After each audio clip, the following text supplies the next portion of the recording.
This is a Reconstructionist radio production.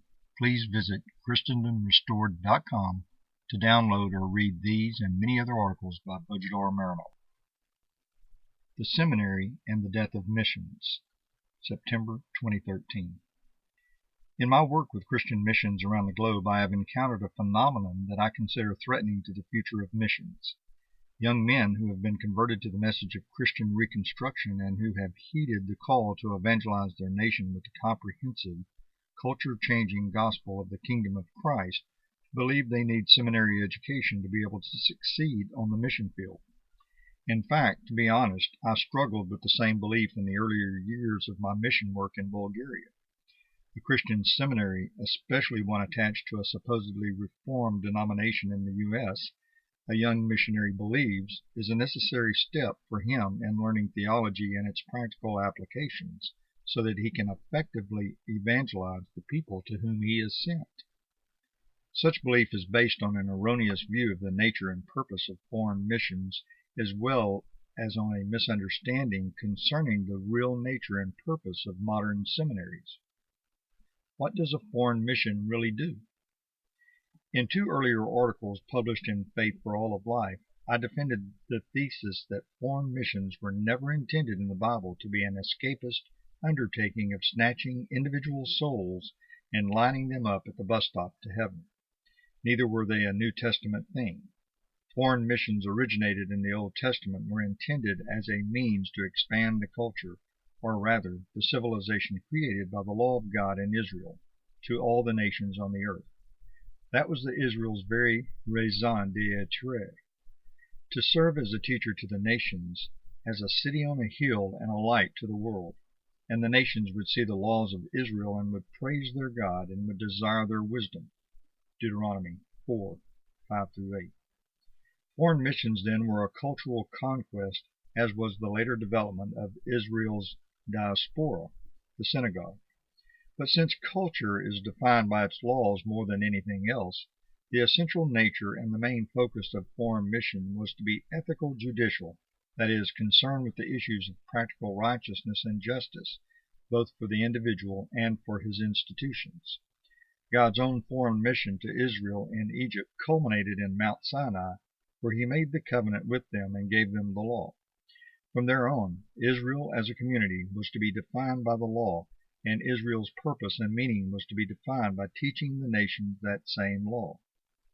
But if this is so, then the main focus of foreign missions should be not abstract theology, but what is often called applied theology. And applied means really applied, that is, theology that is not just a discipline existing for itself, an ivory tower structure of pure intellectual interest in biblical typology, or in obscure textual structures in the Bible, or in patterns of liturgy or ritual, or in peeking into the intricate details of the ontology of the Godhead. Applied means a theology that is concerned first and foremost with translating the knowledge of God into specific ethical and judicial instructions for the life of man, as well as for the life of his society. This is the very meaning of the gospel, as preached by Jesus Christ. The knowledge of God translated into concrete ethical and judicial terms as the foundation for the life of man and of his society. God is holy, man is fallen. Translated into a concrete judicial reality, this means that man is heading to a place of eternal judgment. God is also merciful, and he is sovereign. He has sent his Son to atone for the sins of man and thus save the elect. Translated into concrete judicial reality, this means that the elect are going to spend eternity with God. Those who are saved are called to obey God in Christ, and this means they are under obligation to return back to the ethical judicial principles of the law of God, which is the very purpose of the New Testament teachings of both Christ and the apostles. Also, the creation fell with Adam, but was restored in Christ, which means that Christ redeemed work to restore the creation around them back to God's purpose for it. The sanctification of the heart of man and the sanctification of his environment and culture are the same process, and it is a process of ethical judicial restoration, that is, of returning man, the culture, and the creation back to ethical obedience to God. This is exactly how the gospel is described in 1 Corinthians 15, 1 through 28.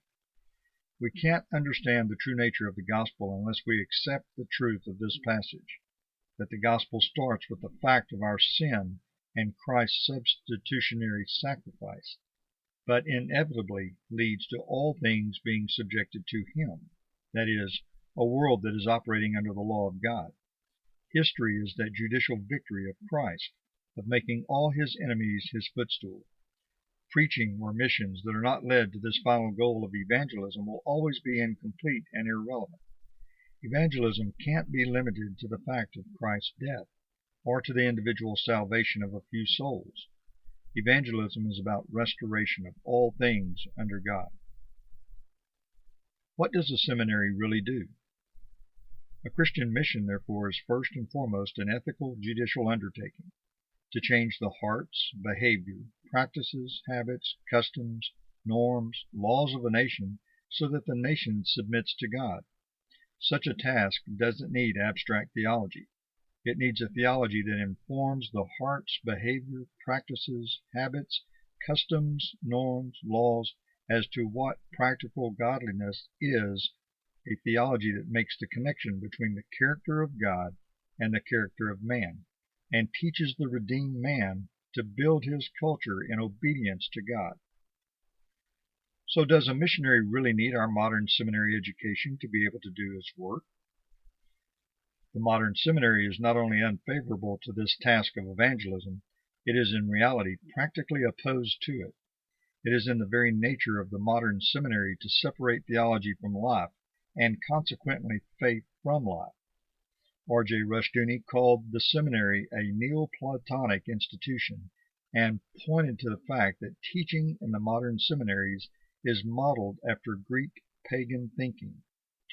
It is based not on a covenantal view of reality where faith has direct applications to the real world of human action, but on the dualistic separation of theology and practice. There is a very clear separation between theological disciplines and practical disciplines. Rushdoony continues his analysis, and that separation between theoretical theology and applied disciplines is a testimony of the dualism of the modern seminary. If a modern student would try to find any seminary courses that try to apply theology to life outside the limited religious experience a man has in the church Sunday morning, or outside the obscure intellectual pursuits of seminary professors and students, he would have a hard time finding such a thing. There are no seminary courses on biblical economics, or biblical civil government, or biblical money theory, or biblical principles for business, or science, or family, or anything else that men in the real world have to deal with. No seminary offers anything that would apply theology to life. No seminary offers courses in comprehensive worldview, starting from understanding the creeds through their influence on our modern ideas to practice. There are no economic nor legal commentaries on the Bible in the libraries of the modern seminaries, and consequently such commentaries or books are not part of the curriculum and are not an assigned reading. Instead, during the whole course of education, seminaries drown their students in a sea of irrelevance. Depending on the seminary, the courses emphasize textual and etymological criticism, or liturgical details, or philosophical hair-splitting.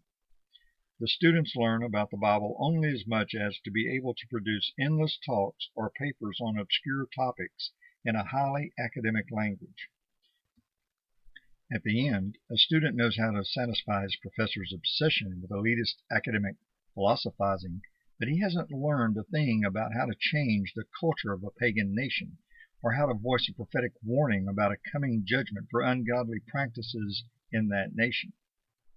In fact, some modern seminaries even go as far as to limit the gospel to a few intellectual propositions and devise a theology that separates the gospel from practical living and practical obedience.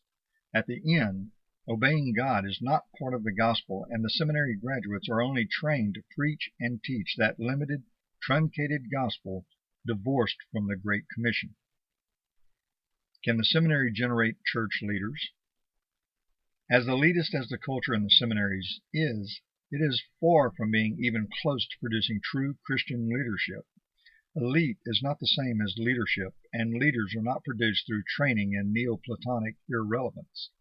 A leader only arises when there is a covenantal worldview, that is, a worldview that allows for no dualism between the intellectual foundation and the practical applications of an ideology. Seminary training by professors who make a living by living in a secluded habitat of abstract theological meditation is just as incapable of producing true leaders who change cultures and teach nations as is government school education by union-protected bureaucrat teachers incapable of producing a generation of risk-taking entrepreneurs. It is not a surprise, then, that the rise of the seminary, and especially the rise of seminary education as the foundational test and qualification for ministry, whether pastoral or missional, has coincided with the decline in the effectiveness of missions. A missionary who views the world in dualistic terms, who views theology separated from practical ideology, faith separated from real life, and church activities separated from the worldly activities, would inevitably limit his mission endeavors to building a small ecclesiastical replica of his seminary, or of the world that his seminary is promoting in its curriculum. He won't be willing to change the culture or challenge the world. In fact, he won't have the theological tools or knowledge to do either. To do so, he would have to be a social reformer, and being a social reformer is the ultimate anathema for the modern seminary mentality. Issues of practical personal ethics may be included in the scope of his preaching and teaching to his listeners, but never issues of justice and equity. Even what personal ethics, that is, present in his preaching and teaching would be rather reduced to a mystical and individualistic level, and issues of political, economic, legal, or other ethics would be excluded, as being not the gospel. When many years ago I asked a Presbyterian missionary in Eastern Europe whether he teaches his listeners on issues like taxes, the proper role of civil government, or investments and retirement, he replied that these issues were general equity, not the gospel. His mission is still struggling to produce any interest in its message many years and many millions of dollars later. And indeed, such a mission would find itself only concerned with things peripheral to the culture, and as a result will logically be relegated to the periphery of the culture, to continue its irrelevant existence there or die out. A young missionary, then, has nothing to gain of seminary education. The money spent, plus the time spent in studying irrelevant disciplines and writing irrelevant papers on obscure topics, is not worth it. Nothing that a seminary can offer can help a missionary in his task to conquer the world for Christ. If anything, it will teach him and train him to find fulfillment in doing nothing and accomplishing nothing of value, except for the intellectual pleasure of a small elitist coddle. Far from helping him in his task, a modern seminary will only waste his time and possibly lead to the death of his mission. How to train a missionary?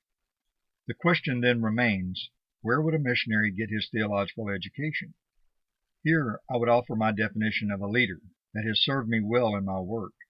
A leader is one who is a book ahead of everyone else. A young missionary must first and foremost, in order to prepare for the ministry, build his own library with high-quality books that help him understand the application of the gospel to every area of life. This will mean, of course, all the books of all Christian Reconstruction authors, for Christian Reconstruction has been the only movement specifically devoted to building a comprehensive biblical worldview applied to practice in both man's life and in the life of his culture. Then he must read them. When a crisis hits, men always look for answers. Cultural conflicts are always won by the men who have better answers to society's problems. A missionary must be prepared to give an answer to everything he is asked about. A well-read missionary who has the biblical answers will inevitably focus the attention of the culture on himself and will have an open door for evangelism. Deuteronomy 4:5-8 was a promise. It still is. Then he must teach his listeners those biblical principles and their application to their everyday life. Nothing speaks come and join us so powerfully as a covenant community that has the best laws and abides by them. A seminary will teach him neither the laws nor the practical case application to his culture. Such a job is the job of a pioneer, and one graduates from a seminary by learning to tread the old traditional paths, not by breaking new ones. And then he must never forget the goal of the gospel. Make the culture submit to Christ. The gospel doesn't end with a person's conversion. It ends with all being subjected to Christ. Preach it to your listeners every time you have the chance. And at the end, he must present the optimism of the gospel. That future belongs to us Christians. 1 Corinthians 3:22. If a missionary does these things, his mission will be successful beyond his wildest expectations, or at least way more successful than anything produced by seminary graduates around the world today. God doesn't bless Neoplatonic dualistic irrelevance, but he certainly does bless faithful covenantal preaching and practical justice and righteousness. This audio version of The Seminary and the Death of Missions by Bojidar Marinov has been produced by Reconstructionist Radio and narrated by Shelby Luke. Please visit chalcedon.edu to find this article by Bojidar Marinov. Please visit ChristendomRestored.com to download many other articles by Bojidar Marinov.